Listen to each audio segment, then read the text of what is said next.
Fala aí, pessoal. Esse é o nosso primeiro vídeo que a gente está gravando aqui na Cherif AI. Tá? Tô eu e o Luiz aqui. A gente vai passar um pouquinho do Conf, explicar para vocês o que é a ferramenta. Tem a opção aqui de baixar online e de usar em cloud. A gente vai hoje abordar como baixar e rodar na máquina local.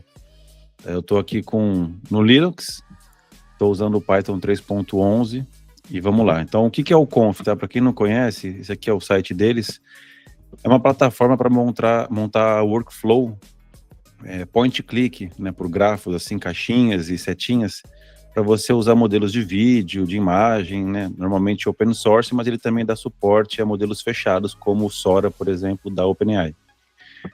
Então, a comunidade vai soltando aqui alguns workflows que eles vão montando.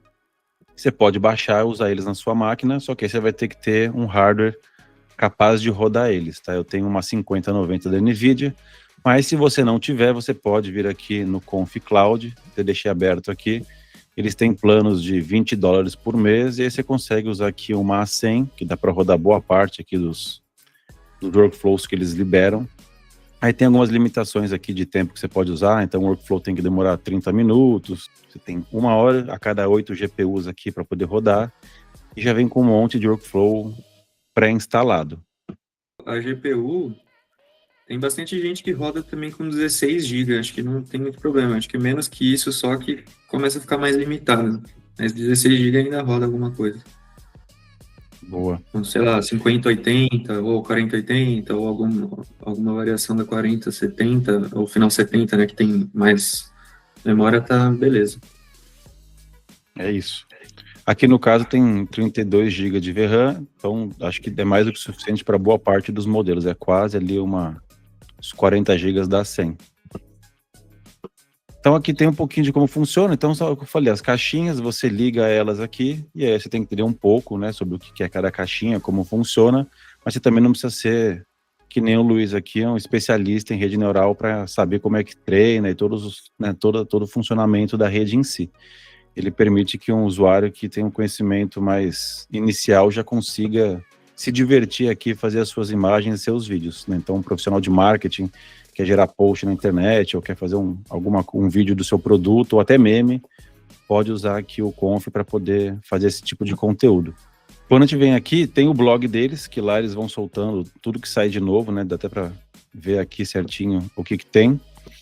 Se você quiser pegar aqui os mais antigos, tá aqui nessa abinha, senão você pode ir acompanhando tudo que tem de novo, que vai saindo, e depois você consegue usar eles direto na plataforma, né?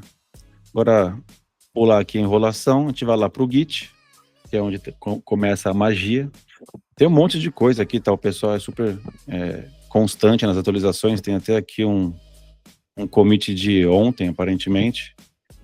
Toda a documentação aqui deles, os pacotes, e essa é a carinha do Conf, tá? Vocês vão ver já aqui como é que funciona a plataforma, mas tem aqui os canais para poder ver um pouco mais no detalhe.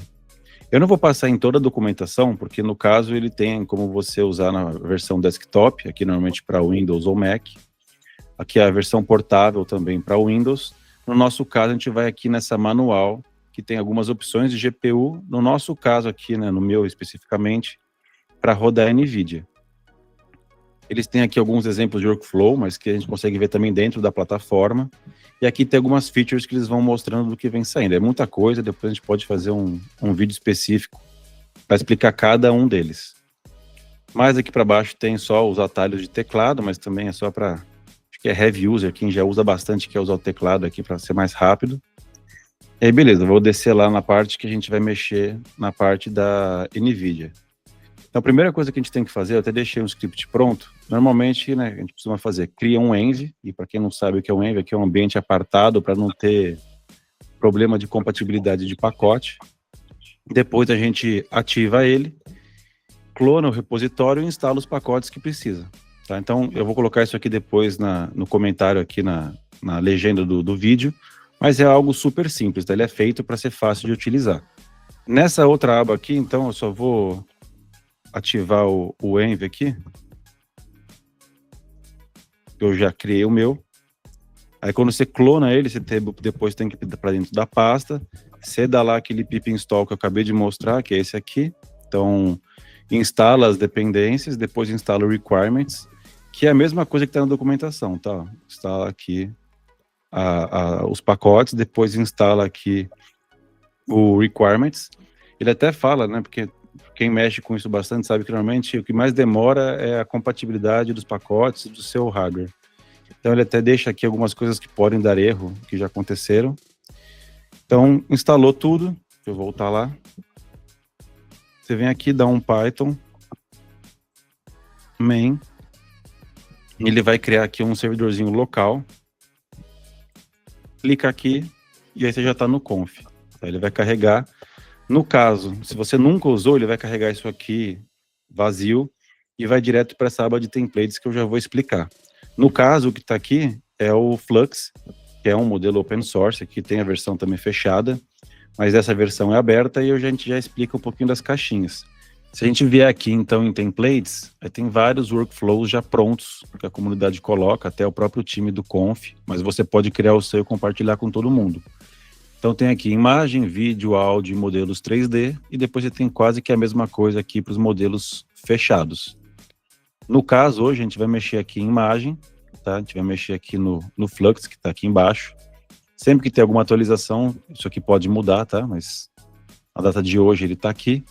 Se você for mexer no modelo que você nunca mexeu, pode ser o seu caso ali no Flux, quando você clicar aqui, ó, ele vai te falar que você precisa baixar alguns modelos. Ó, você pode ver que é bem grande, então tem 20 GB aqui tem quase 1 GB. Então, total aqui tem 20 GB que você tem que baixar. Então é importante você ter espaço no seu disco para poder comportar esses modelos.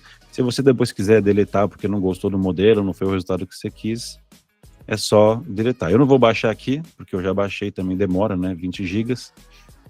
No caso do Flux, quando você vem aqui, deixa eu dar um zoomzinho aqui, normalmente eles colocam essa parte aqui onde tem o link para os modelos, para a documentação, e colocam até aqui um caminho de onde você colocar esses modelos que você baixou. Quando você baixa, vai lá para os seus downloads, você pode voltar aqui, aí vem aqui nessa pastinha em Models, e aí tem todos as pastas de arquivos necessárias para rodar os modelos. O que é a mesma coisa que tem aqui nessa abinha de Models, você consegue ver tudo que você tem. Tá? Então, nesse caso aqui, ó, ele fala para você colocar o modelo em Diffusion Models, que está aqui dentro, colocar os text encoders aqui em text encoders, cadê eles? Tô me perdido. Aqui em cima, e colocar o Variational Autoencoder aqui nesse vai aqui que ele coloca nessa pastinha. Colocou tudo aqui dentro, você está pronto para poder rodar esse pipeline. O que eu fiz para poder aprender? Putz, quero criar depois um do zero, né? Não quero pegar o de ninguém. Onde que eu vou achar essas caixinhas e achar a lógica? Você tem que vir aqui em nós e você coloca o nome da caixinha. Estava na aba errada. E aparece aqui, ó. Então, carregar um modelo de difusão. Quando você colocar ele aqui e clicar, ele vai aparecer a lista dos que você tem. Então, no caso aqui, eu não vou mudar, porque a gente vai usar nesse pipeline, mas se você for criar um do zero, só vir aqui em Nodes e começar a passar um pouquinho, né, escolher os que você quer. Então, como é que funciona aqui? Você tem esse primeiro passo, que é o de carregar os modelos. Depois você tem aqui a definição de qual que é o tamanho da imagem que você quer gerar e quantas imagens você quer gerar. No caso, você pode gerar só uma por vez, ou mais de uma. Você tem aqui o prompt que você quer transformar em imagem. Então, aqui no caso, eu coloquei um específico, não que estava lá original no pacote. Aqui embaixo você tem o sampler, que é o cara onde você carrega os modelos, coloca as variáveis que você quer aqui para fazer essa predição, joga no Variational Autoencoder, que vai transformar isso aqui de volta em imagem, e aqui aparece um preview, tá? É tão simples quanto isso. Então, se você não entende desses parâmetros, por enquanto tudo bem, não tem nenhum problema, você pode pôr para rodar, ele vai te mostrar passo a passo. Então, ele está verdinho aqui, ó, ele está agora nesse passo. Agora veio aqui para o prompt, carregando o modelo de difusão, depois ele vai vir aqui para o Key Sampler, o Variational Autoencoder, e por fim ele vai gerar a tua imagem que você colocou aqui no prompt. E o que é legal desses modelos open source? Quando você vai mexer, por exemplo, na OpenAI ou no Gemini, eles têm algumas restrições ou limitações de segurança. Então, como tem gente que pode fazer qualquer absurdo ali, eles têm uma parte que eles podam alguns prompts que vocês colocam. Nesse caso aqui, se você colocar lá na OpenAI um homem apontando uma arma para uma tela, ele vai achar que isso é um conteúdo violento e vai falar que não pode fazer. Nesse caso aqui, ele gerou. Obviamente, a gente tem que usar com segurança aqui, com responsabilidade, e no caso ele foi extremamente literal, né? Ele está apontando uma arma para uma tela, não para a tela em si, apontando para mim, por exemplo. Então, uma vez eu fui fazer uma apresentação sobre agentes e eu queria juntar os agentes de IA com o James Bond, né? Que acho que é o agente mais famoso. Tentei fazer isso no Gemini e ele falou que não poderia fazer porque feria as políticas internas de segurança. Então, eu tive que fazer isso com um modelo open source. Se a gente vier aqui nesse case sample, tem 2 parâmetros principais, tá? Assim, que qualquer pessoa consegue ir mexendo, que é o número de passos e o CFG. Tá? Aí, Luiz, você quer explicar um pouco aqui desse CFG? Você que é o cara mais técnico? Ele é bem direto, né? Tipo, esses modelos, eles... Na verdade, eles aprendem a gerar imagens meio que do nada, ou, né, como você fez aí, colocando uma descrição textual e daí ele gera. Como o modelo sabe gerar das 2 formas, o CFG, você acaba gerando meio que 2 imagens, mas internamente, né, a gente faz com que o modelo se aproxime mais da imagem gerada. Então, o CFG é basicamente um peso do quão fiel a descrição você está colocando. Não é exatamente isso, né? Mas para ficar simples de entender, é um pouco disso. Então, se a gente aumentasse ele, por exemplo, ia ficar um pouco mais exagerado, o modelo ia perder um pouco da criatividade, talvez, né? Fazendo um paralelo lá com modelos de texto, né? Que você mexe a temperatura e ele fica mais sério, né? Para de alucinar tanto, ou se você aumenta a temperatura, ele fica mais criativo. Aqui o CFG é mais ou menos isso. Quanto mais baixo, mais criativo, vamos dizer assim, ele pode ficar, né? E mais alto, ele vai ficar mais preso na descrição que você colocou. Eu coloquei aqui agora para a gente rodar com 20 steps, para a gente ver como é que vai ficar a qualidade dessa imagem. Você vê que ó, ele continua sendo bem literal, ele está apontando para uma tela, agora está apontando para uma lousa, e a imagem ela fica com uma qualidade um pouco pior. Você vê que a definição do cabelo aqui não está tão boa, talvez aqui o pelo do braço, as listras da camiseta, a definição não fica tão legal. Então, nesse caso aqui, óbvio que não dá para aumentar infinitamente, aqui não significa que se eu colocar 3.000 steps, então vai ficar a imagem perfeita, não necessariamente. Você pode quase que, licença poética, quase que overfitar aqui o modelo, que ele vai ficar toda hora tentando aprimorar uma imagem que já está aprimorada. Mas existe um número, né, melhor aqui, talvez de 50 steps, que você consiga gerar, que ele vai gerar imagens com uma qualidade um pouco melhor, assim. E foi o que o Luiz falou, mexendo aqui no CFG, ele vai tentar seguir um pouco mais o que está no prompt, aqui no texto. Ao invés de gerar livre a partir do ruído, ele vai tentar se guiar um pouco mais com relação a esse texto. Eu até tinha colocado 8 aqui para ver o que acontecia.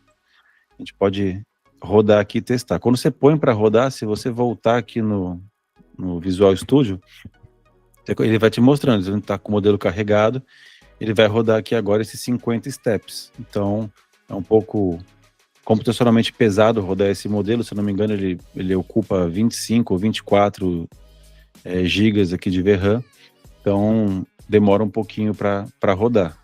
Mas aí você pode também, se quiser, abrir um outro aqui, por exemplo, e fazendo um outro pipeline. Eu não vou mexer nesse aqui agora, que é o Qwen, mas você poderia, né, vir aqui e se divertindo em cima dele, brincando em cima desse pipeline também.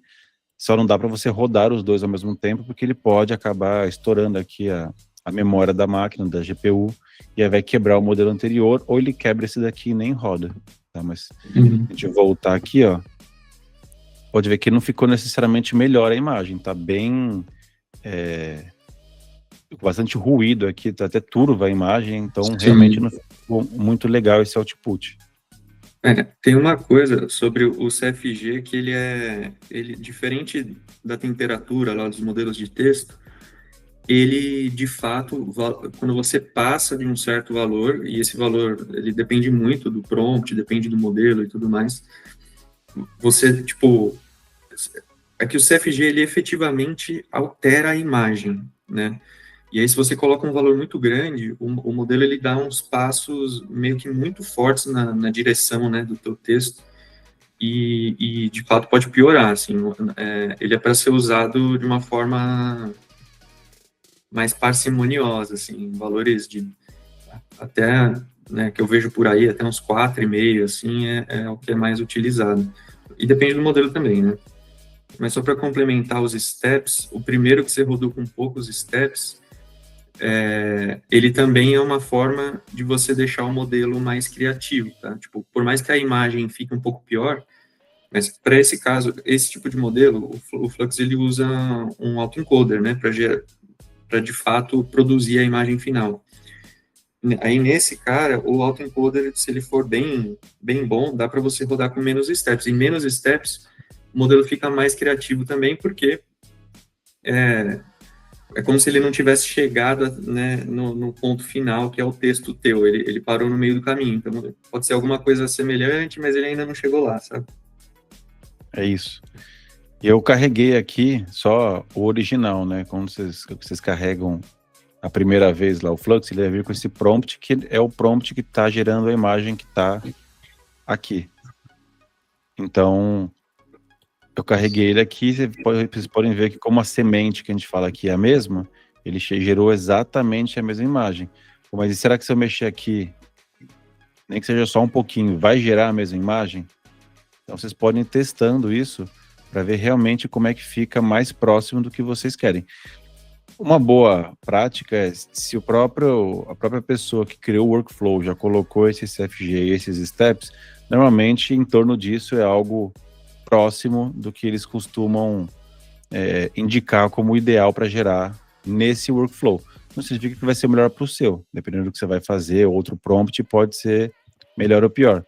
Mas vocês podem ver que ó, a gente gerou aqui e ainda é a mesma pessoa. Mudou um pouquinho aqui as sardas, tal, acho que a posição. O pessoal agora também tá olhando de frente, não está mais de lado, mas pelo menos manteve aqui a consistência de gerar a mesma pessoa. E aí no final, se você quiser pegar as imagens que foram geradas, você pode vir aqui. Ele tem uma pastinha de output, tá aqui. No caso do Flux, quando você roda a primeira vez, ele cria essa pasta, tá? E aqui vão estar todas as imagens que a gente gerou. Então tem a imagem original, tinha umas que eu tinha feito antes, tá vendo? Apontando realmente para a tela. Esse também ele apontou para a tela, mas ó, ele colocou uma tela no fundo. Esse aqui também ó, apontou para a tela, mas colocou aqui, ó, parece um projetor no fundo, então ele é um pouco literal. Tá? E aí aqui são as que vocês viram que ele foi gerando, apontando para uma tela piorada. E aqui, ó, essa personagem e essa realmente parecem a mesma. Óbvio que como tem as sardas aqui, a qualidade está muito boa, dá para perceber que não necessariamente é a mesma pessoa, tá? Tem também a pasta de input. Não é o caso aqui do Flux, porque a gente está fazendo de texto para imagem. Mas se você fosse fazer de imagem para imagem, então você pode colocar o seu input aqui, e aí ele vai editar a sua imagem, igual eu mostrei aqui no caso do Qwen. Tá? Tem uma versão do Flux que ele é para edição de imagem, sim, tá? Tipo, mas aí é outro workflow. É isso. E aí é só buscar por ele aqui, que você pode achar. Normalmente quando eles deixam esse efeito aqui, ó, de antes e depois, você consegue saber se ele é um cara de edição. Ó, o Flux que o Luiz está falando de edição é esse aqui, ó. Esse Flux One Dev, One Reward. Se a gente carregar ele aqui, ó, ele vai pedir outro modelo, tá? Porque foi específico para edição e aqui de imagem para imagem. E ele também carrega aqui um que a gente chama de LoRa, que é para você poder fazer essa customização específica em cima dessa rede, tá? Não é o caso desse vídeo, mas se quiser também mexer e se divertir, você pode vir aqui e mexer em cima dele. Então, era um pouco disso que a gente queria passar hoje aqui. Então, se vocês tiverem qualquer dúvida, manda aqui comentário no vídeo, procura a gente ou aqui ou nas redes sociais que a gente responde, a gente ajuda vocês quem tiver dificuldade para edição. E acompanha a gente nas demais redes. A gente tem Instagram, tem o X, né, o antigo Twitter, TikTok, tem o WhatsApp, tem o nosso podcast feito por IA no Spotify. E aí, para Para gerações mais novas, tem o TikTok também, que vocês podem se atualizar lá e acompanhar tudo que a gente vai soltando. Esse aqui é só o primeiro vídeo, a gente vai fazer uma série deles, então se tiver algum conteúdo específico, também joga no comentário que a gente grava um vídeo específico se tiver bastante like.